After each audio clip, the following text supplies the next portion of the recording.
உலகமெங்கும் உள்ள அனைத்து இறைமக்களுக்கும் வணக்கம். நீங்கள் புதுசாக எங்கள் வீடியோ பார்க்கறதா இருந்தால் கீழே இருக்கிற சப்ஸ்கிரைப் பட்டனை ப்ரெஸ் பண்ணிவிட்டு பக்கத்தில் இருக்கிற பெல் ஐக்கானையும் கிளிக் பண்ணிக்கோங்க. அப்போ தான் நாங்கள் புதுசாக போடுற வீடியோவோட அப்டேட் உங்களுக்கு கிடைக்கும். வாங்க இப்போ வீடியோக்குள்ளே போகலாம். பாஸ்கா காலம் 5ஆம் ஞாயிறு 18/5/2025. திருப்பலி முன்னுரை. அன்பை செயல் வடிவில் காட்டுவோம். இறையேசுவில் இனியவர்களே, இன்று தாய் திரு அவையானது பாஸ்கா காலம் 5ஆம் ஞாயிறை சிறப்பித்து கொண்டிருக்கிறது. நான் உங்களை அன்பு செய்தது போல நீங்களும் ஒருவர் மற்றவரிடம் அன்பு செலுத்துங்கள் என்ற இயேசுவின் பொன்மொழியை வாழ்வாக்கி நம் வாழ்க்கை பயணத்தில் நாம் மகிழ்ச்சி காண வேண்டும் என்று இயேசு விரும்புகிறார். இஸ்ராயேல் மக்களின் நல்வாழ்வுக்காகவும் சமூக ஒற்றுமைக்காகவும் கடவுள் 10 கட்டளை கொடுத்தார்.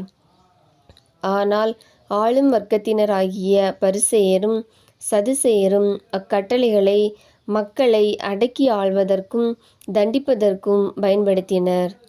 தன் நண்பனுக்காக உயிரை கொடுப்பதை விட மேலான அன்பு எதுவுமில்லை என்று கூறிய இயேசு தன் சிலுவை சாவின் மூலம் அன்புக்கு செயல் வடிவம் கொடுத்தார். அன்புக்கு எதிரான செயல்பாடுகளான போட்டி, பொறாமை, பேராசை, சுயநலம், வெறுப்பு என்னும் தீய பண்புகளை களைந்து பிறரின் நல்வாழ்வுக்காக சமூக ஒற்றுமைக்காக உழைக்கும் நன்மக்களாய் அன்புக்கு செயல் வடிவம் கொடுப்போம். இயேசுவின் சீடர்களாய் வாழ்வோம். முதல் வாசகம். திருத்தூதர் பணிகள் நூலிலிருந்து வாசகம். அதிகாரம் 14. இறைவார்த்தைகள் 21 முதல் 27 முடிய. முதல் வாசக முன்னுரை. இவ்வுலகில் அனைவருக்கும் துன்பம் உண்டு. நம்பிக்கையுடன் இறையாட்சியில் நிலைத்திருங்கள் என்று அனைத்து நகர திரு அவைக்கும் சென்று தூய பவுலும் பர்னபாவும் ஊக்கப்படுத்தி வந்தனர். இறைவனிடம் வேண்டி மூப்பர்களையும் தேர்ந்தெடுத்தனர். அனைத்து திரு அவையும் புனித பவுல் வழியாக பெற்ற நன்மைகளையும் பிற இனத்து மக்களும் கடவுளிடம் நம்பிக்கை கொண்டதையும் எடுத்து கூறும் திருத்தூதர் பணிகள் நூலின் வாசகத்தை கேட்போம். இரண்டாம் வாசகம்.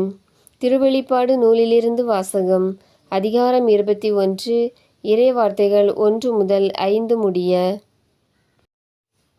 இரண்டாம் வாசக முன்னுரை. திருவெளிப்பாடு நூல் கூறும் செய்தியாவது: கடவுளின் மாட்சியும் மேன்மையும் மனிதரிடமே குடிகொண்டுள்ளது. மனிதரின் துன்பங்களை கண்ணீரை துடைத்து கடவுள் அவர்களை தந்தையாக இருப்பார். மனிதர் அனைவரும் அவரின் மக்களாயிருப்பர். அவர்களிடையே தீமை, துன்பம், சாவு எதுவும் இருக்காது. மக்கள் அனைவரும் கடவுளை முகமுகமாய் தரிசித்து அவரை வாழ்த்தி பாடிக்கொண்டே இருப்பர். விண்ணகத்தின் மாட்சியையும் மேன்மையையும் எடுத்து கூறும் வாசகத்தை கேட்போம். விசுவாசிகள் மன்றாட்டு. திரு அவையை வழிநடத்தும் அன்பு இறைவா, எங்கள் திருத்தந்தை, ஆயர்கள், அருட்பணியாளர்கள், அருட்சகோதரிகள், துறவிகள் அனைவர் மீதும் உமது ஆசிரை பொழிந்தருளும். இறையாட்சி பணியில் ஏற்படும் இடர்களை அவர்கள் உமது அருள் துணையால் வென்றிட வேண்டுமென்றும் இறையழைத்தல் பெருகிட வேண்டுமென்றும் இறைவா உம்மை மன்றாடுகிறோம். உலகம் அன்பும் அமைதியும் பெற விரும்பும் அன்பு இறைவா, உலகெங்கும் நடைபெறும் போர்கள், வன்முறைகள், இயற்கை சீற்றங்கள், விபத்துகள் என பாதுகாப்பின்றி வருந்தும் அனைத்து மக்களையும் கண்ணோக்கி அருளும். எங்கும் இறைவன் விரும்பும் அன்பின் ஆட்சி மலர வேண்டுமென்றும் பாதுகாப்பான வளமான வாழ்வை பெற்றிட வேண்டுமென்றும் உம்மை மன்றாடுகிறோம். குடும்பங்களின் நல் வழிகாட்டியாம் அன்பு இறைவா, எம் பங்கிலுள்ள அனைத்து குடும்பங்களையும் உமது ஆசிரால் நிரப்பி அருளும். பெற்றோர்கள் தங்களுக்குள் கருத்து வேறுபாடுகள் நீக்கி அன்பும் அக்கறையும் கொண்டவர்களாய் வாழ வேண்டும் என்றும் பிள்ளைகளுக்கு நல் வழிகாட்டிகளாய் விளங்கிட வேண்டுமென்றும் நல்ல உடல் நலமும் வளமான வாழ்வும் தந்திட வேண்டுமென்று இறைவா உம்மை மன்றாடுகிறோம். இரக்கமே உருவான அன்பு இறைவா, வறுமை, முதுமை, உடல்நலமின்மை, இயலாண்மை என வருந்தும் அனைத்து மக்களையும் கண்ணோக்கி அருளும். அவர்களுக்கு நோயிலிருந்து விடுதலையும் நல்ல பாதுகாப்பும் வளமான வாழ்வும் தந்து காத்திட வேண்டுமென்று இறைவா உம்மை மன்றாடுகிறோம்.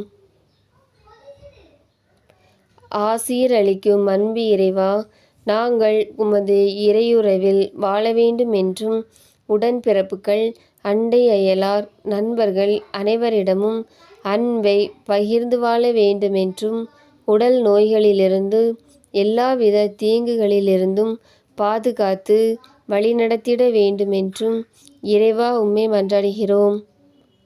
ஆமீன்.